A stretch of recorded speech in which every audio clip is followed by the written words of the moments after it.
आपका स्कैल्प आपको पिछले 3 महीनों से सिग्नल दे रहे हैं, 3 सिग्नल्स। उसमें से 2 सिग्नल शायद आपको पता है और तीसरा बहुत ज़्यादा सीरियस है। तीसरा सिग्नल मैं आपको शेयर करूंगी वीडियो के एंड में, क्योंकि अगर तीसरा सिग्नल है तो आपके पास टाइम बहुत कम है। आप रोज मिरर में जब कंघी बनाते हैं तो अपने पार्टीशन को या अपने हेयर स्टाइल को इस तरीके से करते हैं कि शायद ये बाल छुप जाएं या फिर जो विजिबिलिटी है वो दिखे ना। धीरे धीरे आपको ये रियलाइज होने लग जाता है कि आप बाल खुले छोड़ के अनकंफर्टेबल फील होते हैं और स्लोली एंड ग्रेजुअली आपके बाल जा रहे हैं।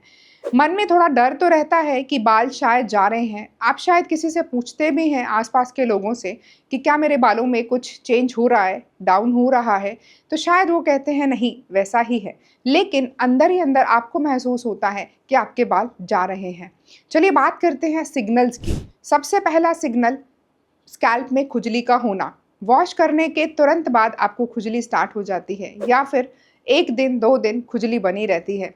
ये है कारण आपके बिल्डअप का। स्कैल्प में बिल्डअप बनता है, ऑयल सीबम प्रोडक्शन होता है जिससे ईचिंग होती है और उसकी वजह से बहुत सारी और भी प्रॉब्लम्स, जिससे कि आपका जो ईचिंग है वो बना रहता है और स्कैल्प की हेल्थ खराब होती जाती है।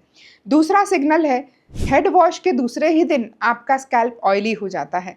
सीबम प्रोडक्शन ज़्यादा होता है, इसीलिए आपको लगता है शायद मेरा बाल गंदा है, हेड वॉश कर देती हूँ। हार्श शैम्पूज तो आप यूज़ करना शुरू कर दिए हो, उससे बाल ड्राई होने लग गए हैं, लेकिन ऑयल सीबम प्रोडक्शन में कुछ भी चेंज नहीं आया है। सच कहूँ तो ये दोनों सिग्नल 15 दिन में ठीक हो सकते हैं अगर आप सही डायरेक्शन से इस पे वर्क करें। बात करते हैं तीसरे सिग्नल की, मांग का चौड़ा होना।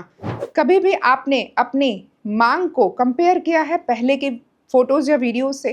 क्योंकि इन जनरल हमें पता ही नहीं चलता है कब ये हमारी पार्टीशन बढ़ रही है। जो हमारे बालों की पार्टीशन मिडल से या साइड से बढ़ने लगती है, इसका मतलब ये है कि बहुत देर हो चुकी है, क्योंकि ये प्रोसेस ऑलरेडी शुरू हो चुका है।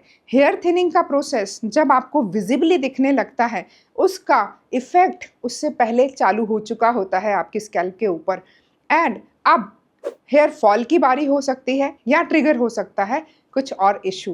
हेयर थिनिंग अगर हो चुकी है तो सीरियसली इस चीज़ को प्लीज़ इग्नोर मत करिएगा, क्योंकि कभी कभी वेट करना महंगा पड़ जाता है। तो आज एक काम करिए, मोबाइल निकालिए, फ़ोटो खींचिए, उसके ऊपर डेट लिख दीजिए।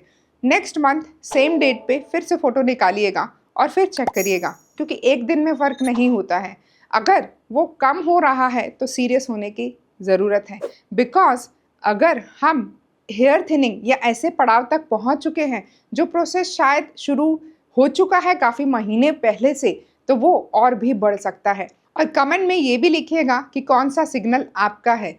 अगर इन सिग्नल में से कोई भी सिग्नल आपका है और इसको सीरियसली ठीक करना चाहते हैं तो लिंक बायो में दिया गया है, प्लीज़ क्लिक करिएगा, रजिस्टर करिएगा। स्टेप बाय स्टेप शेयर करूंगी कि कैसे आप इन सारी चीज़ों से बाहर आ सकते हैं और अपने हेयर को वापस ला सकते हैं। सो मिलते हैं, till then take care, thank you.